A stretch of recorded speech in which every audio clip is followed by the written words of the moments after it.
You were taught that wanting money makes you selfish or a bad person.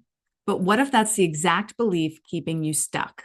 In this video, I'm talking about the spiritual and religious programming that sneaks in through innocent quotes, offhand comments, and even yogi tea bags, and why it might be the number one reason you're undercharging, overgiving, or afraid to be seen. Don't go anywhere because I'm going to share a photo of the exact Yogi Tea bag quote that makes you think that wanting and making money makes you a bad person. And I'm going to share a screenshot of a podcast review from a very popular spiritually based show that exemplifies how spiritual and religious money programming can show up and keep you from making more money. If you're like most women, you were likely raised with spiritual or religious programming that equates wealth with greed. Did you hear things like money is the root of all evil? Or you shouldn't charge money for helping or healing work? Or it's easier for a camel to pass through the eye of a needle than it is for a rich man to enter heaven. No mention of rich women, by the way. These kinds of beliefs get internalized and they become your subconscious programming, and they inform how you may be relating to money in the present day, even if you don't consciously believe these things anymore. Let me show you a couple of examples of what this might look like. I was on a call with my membership the other day, and one of my students shared that she opened a Yogi Tea bag and came across this quote: "One who knows how to enjoy life does not need riches." Now, if you're like, OMG, that's a lovely sentiment. You don't need riches to enjoy life. Keep watching. Here's why this is problematic. It suggests that wanting money and enjoying life are two completely separate things. It reinforces the idea that if you want money, it indicates a lack of spirituality, and it keeps you small and stuck, separating joy and wealth. Why can't you have both? The truth is, you can enjoy life and have money. Your desires do not equal greed. Let me say that again. Desire does not equal greed. Your desires don't make you a greedy person. But that's what we've been trained to believe as women. And who does that benefit? Because it's not you and it's not me. Okay, let's look at another example. This is from a podcast review of a spiritually based show called Next Level Soul. Okay, so here is the entire review. You can pause it and read the whole thing if you like, but I just want to focus on this last line. It says, as a spiritually based show, the commercialism is incongruous.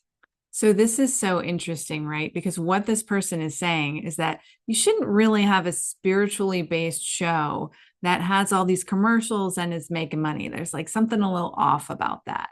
Now, people love to project their money shame onto creators, but especially creators in the spiritual or healing spaces, because they think that those things should just be given away for free, that those people should just be donating their time and energy. There's an unconscious belief that being spiritual means being unpaid, that having ads in a show that's supposed to be helping people is evil, is selling out, is somehow just not right, makes you a bad person. And this lines up perfectly with what we are taught in the religious and spiritual upbringing of our youth.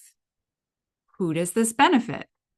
And also, every profession is a helping and healing profession when you look at it from the right perspective. There is no one more spiritual or less spiritual thing that you can do with your life.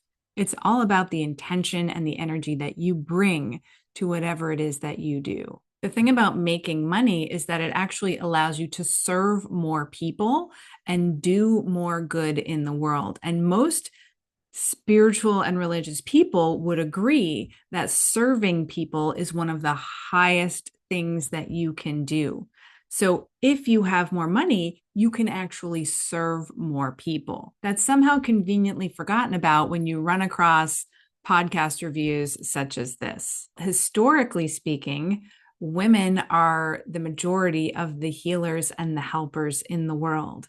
And for most of time, including the days that we're living in right now, there are a lot of people who, for some reason, don't want women to have more money. So rather than empowering them to go out and do a spiritual podcast or do their work in the world, their helping work, their healing work, and get paid beautifully for it, they program them, they shame them with the beliefs of you should just be doing this work for free because it's helping people, or it's helping people get closer to God. And anything that gets people closer to God obviously shouldn't be compensated. All right, can we just please go tell this to Joel Osteen or Aubrey Marcus or any of the other spiritual marketing bros out there? So why does this all really matter? Because these subtle messages reinforce the broke helper identity. Your nervous system gets trained to associate visibility and selling with judgment and exile. And if you don't address these subtle blocks, you will sabotage every raise, every offer, every launch. Who does that serve? So what do you do instead? First, question everything. Always ask yourself, is this my truth or is this inherited programming? Just start noticing. Second, use new money affirmations like the more money I have, the more I can serve. The more money I make, the bigger the impact I can have. The more money I have, the more I can amplify the qualities within myself that I love, that are generous, and that serve the most people. That is beautiful. Third, use EFT tapping to help you release any remaining guilt or shame that you might have around making or keeping more money. I'll link a couple of my tapping sessions below to help you get started. And fourth, start hanging out with people who normalize wealth and abundance, who normalize having more than enough, who normalize making money and enjoying money. I have a community that is designed just for that. So if you're interested in that, you can check out my membership that's linked in the description below. You'll also get access to my money mindset course that goes so much deeper into all of this religious and spiritual programming, family money programming, patriarchal money programming, and so much more. So here's what I hope that you take away from this video. You are allowed to be wealthy and spiritual. Those two things are not mutually exclusive.